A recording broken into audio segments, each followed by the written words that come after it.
Hi friends, ഞാൻ explain ചെയ്യാൻ പോകുന്നത് സെക്ഷൻ ഇൻ്റെ 10th എപ്പിസോഡാണ്. കാര്യം പറഞ്ഞാൽ ഈ എപ്പിസോഡ് റിലീസായിട്ടില്ല, ജൂണിലാണ് ആകുന്നത്. ഞാൻ ബുക്ക് റീഡ് ചെയ്തിട്ട് അതിൻ്റെ കഥയാണ് നിങ്ങൾക്ക് പറഞ്ഞു തരുന്നത്. അപ്പോൾ എപ്പിസോഡും ബുക്കും തമ്മിൽ കുറച്ചൊക്കെ വ്യത്യാസം കാണും. പിന്നെ എനിക്ക് വീഡിയോ ആഡ് ചെയ്യാൻ കഴിയില്ല, കാരണം എപ്പിസോഡ് റിലീസായിട്ടില്ലല്ലോ. അപ്പോൾ നിങ്ങളതൊക്കെ ഒന്ന് അഡ്ജസ്റ്റ് ചെയ്യുക. പിന്നെ നമ്മുടെ എപ്പിസോഡ് എവിടെയാണോ എൻഡ് ആയത് അവിടെ നിന്ന് തൊട്ടുള്ള കാര്യങ്ങളാണ് ഞാൻ റീഡ് ചെയ്തിട്ട് എപ്പിസോഡായിട്ട് ഇടുന്നത്. നിങ്ങൾക്ക് ഇതിന് മുമ്പുള്ളത് വേണമെങ്കിൽ നിങ്ങൾ കമൻ്റായിട്ട് പറയാം, ഞാൻ അതും വായിച്ചിട്ട് നിങ്ങൾക്ക് എപ്പിസോഡായിട്ട് ആദ്യം തൊട്ട് ഇടാം. അപ്പം നമുക്ക് വീഡിയോയിലോട്ട് പോകാം. വീഡിയോയിലോട്ട് പോകുന്നതിന് മുമ്പ് ലൈക്ക് ചെയ്യുക, ഷെയർ ചെയ്യുക, ചാനൽ സബ്സ്ക്രൈബ് ചെയ്യുക. അപ്പോൾ നമുക്ക് വീഡിയോയിലോട്ട് പോകാം. അപ്പോൾ എപ്പിസോഡിൻ്റെ സ്റ്റാർട്ടിങ്ങിൽ തന്നെ കാണിക്കുന്നത് നമ്മുടെ ജെ എടുത്ത് കെയ്ഫർ അങ്ങനെയൊക്കെ ഓപ്പണായിട്ട് പറയില്ലേ, ആ കാര്യം കാണിച്ചുകൊണ്ടാണ്. അവൾ ആകെ വിഷമിച്ച് ഈ സെക്ഷനിലുള്ള എല്ലാ ആൾക്കാരും എന്നെ ചതിക്കുമായിരുന്നു, എല്ലാവരും എന്നെ ഇങ്ങനെ യൂസ് ചെയ്ത് അറിഞ്ഞിട്ടും മിണ്ടാതിരിക്കുമായിരുന്നു, എല്ലാവരും എൻ്റെ അടുത്ത് ആക്ട് ചെയ്യുകയാണോ എന്നൊക്കെ ഓർത്ത് അവൾ വിഷമിച്ചിരിക്കുകയാണ്. സിയാൻ അടക്കം അങ്ങനെയല്ലേ, അപ്പോൾ സിയാൻ വരെ അങ്ങനെയാണല്ലോ എന്ന് ഓർത്തിട്ട് അവളിങ്ങനെ പറയും, ഞാൻ നിന്നൊരു ബ്രദറിനെ പോലെയാണ് കണ്ടത്, എന്നിട്ട് നീ എൻ്റെ അടുത്ത് ഇങ്ങനെ ചെയ്തല്ലോ. യൂറി ആണെങ്കിൽ അവളുടെ അടുത്ത് സോറി പറയണം, എക്സ്പ്ലെയിൻ ചെയ്യണം എന്നുള്ള കണക്ക് വരുമ്പോൾ യൂറിനെ അവൾ ഇഗ്നോർ ചെയ്യും. എന്നിട്ട് അവൾ പുറത്തോട്ട് ഇറങ്ങി പോകുന്നിടത്ത് അവളിങ്ങനെ ഓർക്കും, അവർക്കൊക്കെ എൻ്റെ അടുത്ത് സോറി പറയണം, എൻ്റെ പുറകെ വരണമെന്നുണ്ട്, പക്ഷെ ആരോ തടയുന്നത് പോലെ എനിക്ക് ഫീൽ ചെയ്യുന്നു എന്ന് പറഞ്ഞ് അവൾ ആകെ കരഞ്ഞ് ഓടി പുറത്തോട്ട് പോയിട്ടു. ഗേറ്റിൻ്റെ അവിടെ വരുമ്പോഴത്തേനും നമ്മുടെ ആരിസ് അവിടെ നിൽക്കുന്നുണ്ട്. അപ്പോൾ അവൾ ആരിസിനെ കാണുമ്പോൾ ഇവൻ കാരണമാണ് അവരെന്നെ യൂസ് ചെയ്തത്, ഇവനോടുള്ള പ്രതികാരം തീർക്കാനും ഇവൻ കാരണമാണ് എല്ലാം നടന്നതെന്നൊക്കെ പറഞ്ഞ് അവൾ ആകെ കരഞ്ഞ് ഇങ്ങനെ റോട്ടിലോട്ട് പോവുകയാണേ. അപ്പോഴേക്കൊരു വണ്ടി വന്ന് അവളെ ഇടിക്കാൻ ഭാഗത്തിന് വരും. അപ്പോൾ അവൾ അവിടെ ആകെ ഫ്രീസായിട്ട് അവളവിടെ നിൽക്കും കേട്ടോ. അവൾ ആകെ ഇങ്ങനെ ടെൻഷനായിട്ട് അവളെ ആരോ ഗൺ പോയിന്റിൽ ഇങ്ങനെ വെച്ച് നിൽക്കും പോലെയുള്ള ഫീൽ അവൾക്ക് വന്നേ. അപ്പോൾ കാറ് വന്നിടിച്ചപ്പോൾ അവൾ നിലത്തിങ്ങനെ കുത്തിയിരുന്നു. അപ്പോഴേക്കും ഒരാൾ ഷിറ്റെന്ന് പറഞ്ഞ് പുറത്തിറങ്ങിയിട്ട് നിങ്ങൾക്ക് എന്തെങ്കിലും പറ്റുമോ എന്ന് ഇങ്ങനെ ചോദിച്ചാൽ അവളുടെ അടുത്ത് വന്നു കേട്ടോ. അപ്പോൾ അവൾ ആകെ ഒരു ബോധമില്ലാണ്ട് നിൽക്കുക. എന്നിട്ട് അവളിങ്ങനെ നോക്കിയപ്പോഴത്തേനും അവൾക്ക് മനസ്സിലായി അതാരാന്ന്. അവൾ പെട്ടെന്ന് പേഴ്സിന്ന് വിളിക്കും. പേഴ്സി വന്നു തിരിച്ച്. അപ്പം അവളിങ്ങനെ ഓർക്കുക, അവൻ എൻ്റെ അടുത്ത് പറഞ്ഞ വാക്ക് പാലിച്ചു, അവൻ എൻ്റെ അടുത്ത് തിരിച്ചു വന്നു, അവൻ എൻ്റെ ചോദ്യങ്ങൾക്ക് ഉത്തരം തരുമോ, അങ്ങനെയൊക്കെ ആലോചിച്ചുകൊണ്ടിരിക്കുകയാണേ. അവൾക്കാകെ ഒന്നും സംസാരിക്കാൻ പുറത്തോട്ട് പറ്റുന്നില്ല. അവളുടെ തൊണ്ടയിലെല്ലാം തിരിക്കും പോലെ തോന്നുന്ന ഫീലാണ് അവൾക്കുള്ളത്. അപ്പോൾ പേഴ്സി പെട്ടെന്ന് അപ്പോഴേക്കും നമ്മുടെ ജേജിയാണെങ്കിൽ ഇങ്ങനെ കരയാൻ തുടങ്ങി കേട്ടോ. കരഞ്ഞുകൊണ്ടിരിക്കുക. അപ്പോൾ പേഴ്സി ചോദിക്കും, നിനക്ക് എന്തെങ്കിലും പറ്റിയോ, ഹോസ്പിറ്റലിൽ പോകണോ, അങ്ങനെയൊക്കെ ചോദിക്കണേ. അപ്പോഴേക്കും നമ്മുടെ ചേച്ചിയാണെങ്കിൽ കരഞ്ഞുകൊണ്ട് പറയും, എന്നെ ഇവിടെ നിന്ന് കൊണ്ടുപോകുമോ, അവരെന്നെ ഫോളോ ചെയ്യുമെന്ന് എനിക്കറിയാം, എന്നെ ഇവിടെ നിന്ന് എവിടേക്കെങ്കിലും ഒന്ന് കൊണ്ടുപോകുമെന്ന് ചോദിക്കും കേട്ടോ. പേഴ്സി പറഞ്ഞു, നിന്നെ ഞാൻ കൊണ്ടുപോകാമെന്ന് പറഞ്ഞിട്ട് നമ്മുടെ ജേജേനെ കാറിലോട്ട് കയറ്റും കേട്ടോ. എന്നിട്ടാണെങ്കിൽ അവൻ ഡ്രൈവിംഗ് സീറ്റിൽ ഇരുന്നു. എന്നിട്ട് നമ്മുടെ ജേജേനെ നോക്കും, നിനക്കെന്തെങ്കിലും പരിക്കുണ്ടോ, ഹോസ്പിറ്റലിൽ പോകണമെന്ന് ചോദിക്കുമ്പോഴത്തേനും ജെ പറയും, എനിക്കൊന്നുമില്ല, എന്നെ എവിടെയെങ്കിലും ഒന്ന് കൊണ്ടുപോകുമോ എന്ന് ചോദിച്ചാൽ അലറി പറയും കേട്ടോ. പേഴ്സി ഞെട്ടിപ്പോവും. അവളാണ് ഒരുപാട് കരയുന്നുണ്ട്.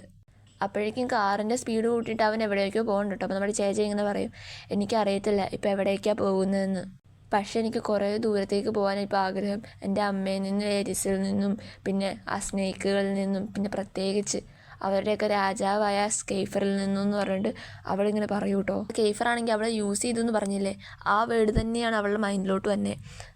നമ്മുടെ ചേച്ചി ഇങ്ങനെ ആലോചിക്കുക, അവൻ എന്നോട് പറഞ്ഞ എല്ലാ സ്വീറ്റായിട്ടുള്ള കാര്യങ്ങളൊക്കെ കള്ളമായിരുന്നു, അവനെന്നെ സ്നേഹിക്കുന്നു എന്ന് പറഞ്ഞതും എന്നെ അത്രയും കെയറായിട്ട് നോക്കിയതും എല്ലാം കള്ളമായിരുന്നു, എന്നെ അവൻ ചതിച്ചു എന്നൊക്കെ പറഞ്ഞ് അവൾ ആകെ മൈൻഡിൽ വിഷമിച്ചിങ്ങനെ ഇരിക്കുവാണേ. അവളിങ്ങനെ മൈൻഡിൽ ആലോചിച്ചുകൊണ്ടേ ഞാൻ ഒരു പൊട്ടിയാണ്, വെറും പൊട്ടിയാണ്, അവനെ വിശ്വസിച്ചു. ഏരിസിൻ്റെ അടുത്ത് ആദ്യമേ പറഞ്ഞതാ അവനെ വിശ്വസിക്കരുത്, അവൻ ചതിക്കുമെന്ന്, പക്ഷേ അവൻ്റെ വാക്കൊന്നും ഞാൻ കേട്ടില്ല. ഈ ഏരിസ് ഇല്ലായിരുന്നെങ്കിൽ എനിക്കിങ്ങനെയൊന്നും സംഭവിക്കില്ലായിരുന്നു എന്ന് പറഞ്ഞ് അവളിങ്ങനെ ആലോചിച്ചുകൊണ്ടിരിക്കുകയായിരുന്നു. കെയ്ഫർ പിന്നെ അവളുടെ യൂസ് ചെയ്യില്ലായിരുന്നു, ഇങ്ങനെ പുറകെ വരില്ലായിരുന്നു, അങ്ങനെ ഒന്നും നടക്കില്ലായിരുന്നു എന്ന് പറഞ്ഞുകൊണ്ട് അവളിങ്ങനെ വിഷമിച്ച് ആലോചിച്ചുകൊണ്ടിരിക്കുകയാണേ.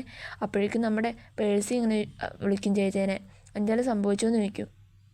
നമ്മുടെ ജേജയാണെങ്കിൽ പ്രത്യേകിച്ചൊന്നും മറുപടി കൊടുക്കില്ല കേട്ടോ. അവളാണെങ്കിൽ വിഷമിച്ചിട്ട് പുറത്തോട്ട് ഇങ്ങനെ നോക്കിക്കൊണ്ടിരിക്കുകയാണ്. എന്നിട്ട് അവളിങ്ങനെ ആലോചിക്കും, അവരെ ഒരു ഫാമിലി ആയിട്ട് കണ്ടത് ഞാൻ മാത്രമായിരുന്നു, അവരൊരു ഫ്രണ്ട്സായിട്ട് കണ്ടത് ഞാൻ മാത്രമായിരുന്നു, അവരെല്ലാം വിശ്വസിച്ചതും അവരുടെ കൂടെ എല്ലാം ഹാപ്പി ആയിട്ട് നടന്നതും ഞാൻ മാത്രമായിരുന്നു, അവരെല്ലാം എന്നെ ചതിക്കുമായിരുന്നു.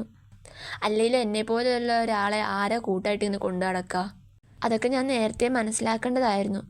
ഇതെല്ലാം ആലോചിക്കുമ്പോൾ അവളുടെ മനസ്സ് തകർന്നു പോകും പോലെ തോന്നുന്നു കേട്ടോ. നമ്മുടെ ചേച്ചിയാണെങ്കിൽ പിന്നെ ഇങ്ങനെ ആലോചിക്കുവാണ്, കെയ്ഫർ ഇങ്ങനെ എന്നെ ചതിക്കുന്നതിന് പകരം അവൻ എന്നെ ഉപദ്രവിക്കുമായിരുന്നെങ്കിൽ അല്ല തല്ലുകയോ ചെയ്യുമായിരുന്നെങ്കിൽ എനിക്ക് ഇത്രയോ വേദനിക്കില്ലായിരുന്നു എന്ന് അങ്ങനെ ആലോചിച്ചുകൊണ്ടിരിക്കുകയാണേ. അപ്പോഴേക്കും അവൾ പുറത്തോട്ട് നോക്കി, ഇപ്പോൾ വണ്ടിയൊന്നും അനങ്ങണ പോലെ തോന്നുന്നില്ല കേട്ടോ. അപ്പോൾ അവൾ തിരിഞ്ഞ് പേഴ്സി ഇരിക്കുന്ന സ്ഥലത്തോട്ട് നോക്കി കഴിഞ്ഞപ്പോൾ വണ്ടി സ്റ്റോപ്പ് ചെയ്തിട്ടേക്കുക. അപ്പോൾ പേഴ്സിനെ കാണുന്നില്ല അവിടെ. അവളാണെങ്കിൽ കാറിൽ നിന്ന് പുറത്തിറങ്ങിയിട്ട് പേഴ്സി എവിടെ നോക്കിക്കൊണ്ടിരിക്കുകയാണേ. പേഴ്സിനെ എവിടെയെന്നൊന്ന് കാണാൻ പിന്നെ ആഗ്രഹിച്ചു, കാരണം അവളുടെ ചോദ്യങ്ങൾക്കുള്ള ആൻസർ കിട്ടണ്ടേ. അപ്പോഴേക്കും നമ്മുടെ ജേജെ നോക്കുമ്പോഴേക്കും നമ്മുടെ പേഴ്സി ആണെങ്കിൽ ഒരു കുപ്പിവെള്ളമായിട്ട് അവളുടെ അടുത്തോട്ട് വരും കേട്ടോ. എന്നിട്ട് ഇങ്ങനെ പറയും. അപ്പോഴേക്കും നമ്മുടെ ജേജെ പറയും, ഞാനാണെങ്കിൽ വേറെ കാര്യം ആലോചിച്ച് പോയതുകൊണ്ട് ഈ സ്ഥലത്ത് ഇത് അറിഞ്ഞില്ല, സോറി എന്ന് പറയും കേട്ടോ. അപ്പോൾ പേഴ്സി പറയും, നിന്നെ ശല്യപ്പെടുത്തണം ഞാൻ ആഗ്രഹിച്ചില്ലെന്ന് പറയും. അപ്പോഴേക്കും നമ്മുടെ ജേജെ തല താഴ്ത്തി ഇങ്ങനെ നിൽക്കും കേട്ടോ. അപ്പോഴേക്കും പേഴ്സി ആണെങ്കിൽ ഒരു തൂവാല എടുത്ത് നമ്മുടെ ചേച്ചിക്ക് കൊടുക്കും. അപ്പോൾ ചേച്ചി ഇതിനാന്ന് നിങ്ങൾ ആലോചിക്കുമ്പോഴത്തേനും നിൻ്റെ മൂക്കിൽ നിന്ന് കബ വലിക്കുന്നു പറയും. അപ്പോഴേക്കും നമ്മുടെ ചേച്ചിക്ക് ആകെ നാണക്കേടാവുകയെ. എന്നിട്ട് നമ്മുടെ ചേച്ചി ചുറ്റിനും നോക്കുമ്പം അവിടെ ആകെ ഒരു കടയും പിന്നെ കുറച്ച് പിള്ളേരും മാത്രമേ ഉള്ളൂ കേട്ടോ. അവിടെ വേറെ ആൾക്കാരൊന്നുമില്ല. അപ്പം നമ്മുടെ പേഴ്സിയാണെങ്കിൽ നടന്നു പോയിക്കൊണ്ടിരിക്കുക. അപ്പോൾ അവളാണെങ്കിൽ അവൻ്റെ പുറകെ പോവുക. അപ്പോൾ അവളിങ്ങനെ ആലോചിക്കുക, ഇത്രയും നാൾ പേഴ്സിനെ കാണണം, പേഴ്സി എടുത്ത് കുറേ ക്വസ്റ്റ്യൻ ചോദിക്കണം എന്നൊക്കെ അവൾക്കുണ്ടായിരുന്നു. പക്ഷേ ഇപ്പോൾ അവൾക്കൊന്നും ചോദിക്കാൻ പറ്റുന്നില്ല. എന്നിട്ട് അവളങ്ങനെ ആലോചിച്ചു, അവന് ഒരിക്കലും പോവില്ലെന്ന പ്രതീക്ഷ എന്ന് പറഞ്ഞിട്ട് അവളാണെങ്കിൽ അവൻ തന്ന വെള്ളം കുടിക്കും കേട്ടോ. അവൾ കരഞ്ഞാകെ ക്ഷീണിച്ചിരിക്കുക. അപ്പോൾ ആ വെള്ളം കുടിക്കും. എന്നിട്ടാണെങ്കിൽ അവളിങ്ങനെ നടന്നു പോകുമ്പോൾ പേഴ്സ് ചോദിക്കും, ശരിക്കും നിനക്ക് ഹോസ്പിറ്റലിൽ പോകണോ ഒന്നുകൂടി ചോദിക്കും കേട്ടോ. അപ്പോൾ അവളിങ്ങനെ തലയാട്ടും.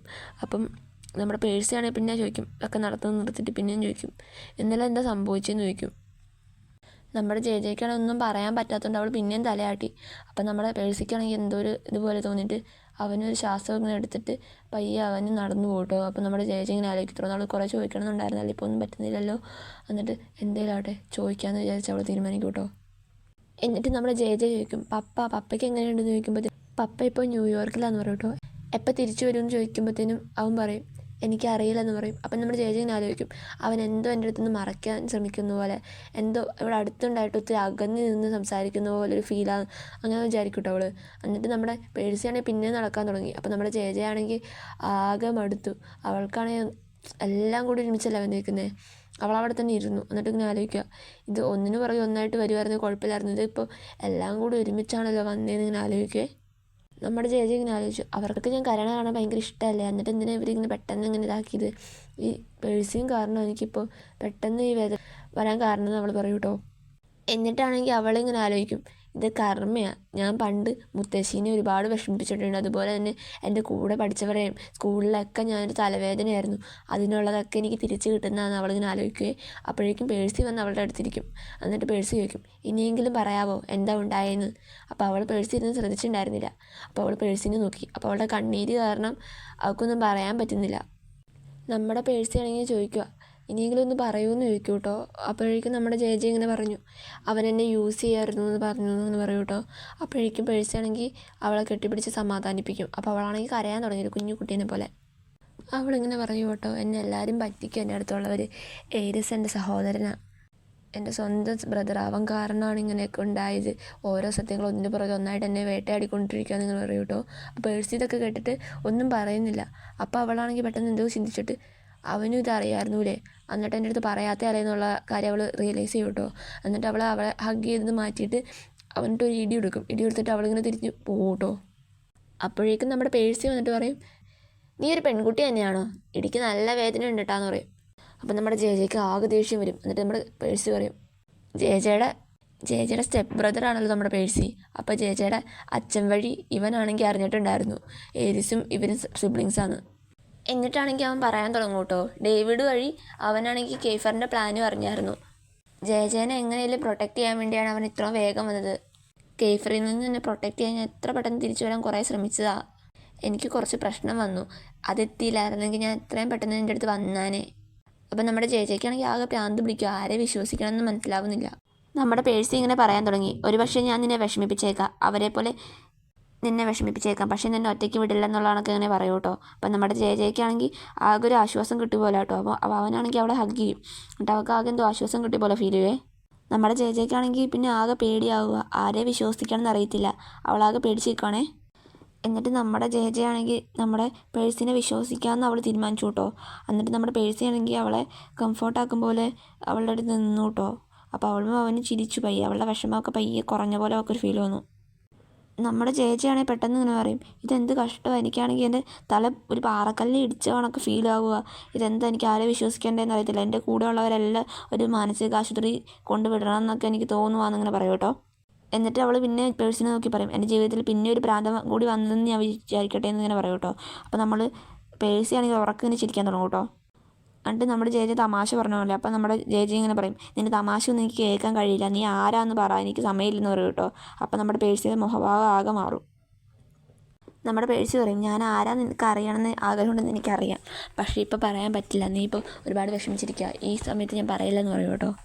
അപ്പോൾ നമ്മുടെ ജയ ആലോചിക്കും, എനിക്കിവിടെ നിന്ന് വേഗം പോയാൽ മതിയായിരുന്നു, എനിക്ക് ആകെ എന്തോ പോലെ ആവുക, പക്ഷേ ഞാനിവിടെ നിന്ന് പോയി കഴിഞ്ഞാൽ അവൻ ഇനിയും പിന്നെയും പോയാലോ, ഇനിയും പഴയ പോലെ പോയാലോ എന്ന് അവളിങ്ങനെ ആലോചിക്കുവേ. അപ്പം നമ്മുടെ പേഴ്സി പറയും, ഞാൻ ഇനി ഒരിക്കലും പോകത്തില്ല ഇവിടെ നിന്നെന്ന് പറയും കേട്ടോ. അപ്പോൾ അവൾക്കാകെ വിശ്വസിക്കണ വേണ്ടതെന്ന് അറിയത്തില്ല, കാരണം അവളാകെ ഒരു ട്രസ്റ്റ് ഇഷ്യൂ നേടിയിരിക്കുകയാണല്ലോ. അപ്പോൾ അവളിങ്ങനെ വിചാരിക്കും, അവനിനി വെറുതെ പറയണമെങ്കിലോ, അവനിനി പോയാലോ, അങ്ങനെയൊക്കെ ആലോചിക്കും കേട്ടോ. എന്നിട്ട് നമ്മൾ ജയ ചോദിക്കും, ദയവായിട്ടൊന്ന് പറയാവോ നീ ആരാന്ന്, ആകെ ക്ഷീണമുണ്ട് കേട്ടോ. എന്നിട്ടാണ് ഇവർ രണ്ടുപേരും കാറിലോട്ട് തിരിച്ച് കയറും കേട്ടോ. എന്നിട്ട് നമ്മുടെ ജയ ചൂടാൻ തുടങ്ങുവേ. അപ്പം നമ്മുടെ ജയ അവൾക്ക് എന്തോ പോലെ അസ്വസ്ഥത തോന്നുമ്പോഴത്തേനും നമ്മുടെ പേഴ്സി ആണെങ്കിൽ അവൻ്റെ ബാഗിൽ നിന്ന് എന്തോ കവർ എടുക്കും കേട്ടോ. നമ്മുടെ ജയക്കാണെങ്കിൽ പേഴ്സി ഒരു ഫോട്ടോ എടുത്ത് കൊടുക്കും കേട്ടോ. ഇത് ഇവരുടെ ഫാമിലി ഫോട്ടോയാണ്. അപ്പോൾ അവൾ കുഞ്ഞിലെ അവളുടെ ഫോട്ടോ കാണിച്ചു കൊടുക്കും. അപ്പോൾ അവൾ അടുത്ത് പറയും, ഇത് നീയാന്ന് പറയും. എന്നിട്ട് വേറൊരു ഫോട്ടോ കാണിച്ചിട്ട് പറയും, ഈ ചെറിയ കൊച്ച് ഞാനാന്ന് പറയും, ഇത് നമ്മുടെ കുടുംബമാണെന്ന് പറയും കേട്ടോ. അപ്പോൾ അവനെ കാണാൻ നല്ല ഭംഗിയുണ്ട് കുഞ്ഞിലെ. അപ്പോൾ അവളിങ്ങനെ നോക്കിക്കൊണ്ടിരിക്കേ അപ്പോഴേക്കും വേറൊരു ചിത്രം കൂടി കാണിച്ചു കൊടുക്കും കേട്ടോ. നമ്മുടെ പേഴ്സി ആണെങ്കിൽ വേറെ ഫോട്ടോ കാണിച്ചതിൽ അവരുടെ പപ്പയും മമ്മിയും പേഴ്സിൽ നിൽക്കുന്ന ഫോട്ടോ കേട്ടോ. അപ്പോൾ ആ പേഴ്സിൽ അത്യാവശ്യം നല്ല ഡ്രസ്സൊക്കെ ഇട്ട് നല്ല ഏതൊരു പരിപാടി പോയ ഒരു ലുക്കിലാണേ. അപ്പം നമ്മുടെ ജയ ശ്രദ്ധിച്ചപ്പം അവരുടെ ഫോട്ടോയിലാണെങ്കിൽ അവർ ചിരിച്ചിട്ടുണ്ട്, ഈ ഫോട്ടോയിലാണെങ്കിൽ ചിരിച്ചിട്ടില്ല. അപ്പോൾ അവൾ ആ വ്യത്യാസം ഇങ്ങനെ നോക്കിക്കൊണ്ടിരിക്കുമ്പോഴത്തേക്കും നമ്മുടെ പേഴ്സി ആണെങ്കിൽ ആകെ ഒരു വിഷമിച്ച മുഖമാണ് ഇരിക്കുന്നത്. അപ്പോൾ അവളിങ്ങനെ നോക്കും. അപ്പോൾ അവൻ പറയും, നമ്മളാണെങ്കിൽ ഒരേപോലെയാണ് ജയച്ചേ, നമ്മൾ ഒരേപോലെയാണ്.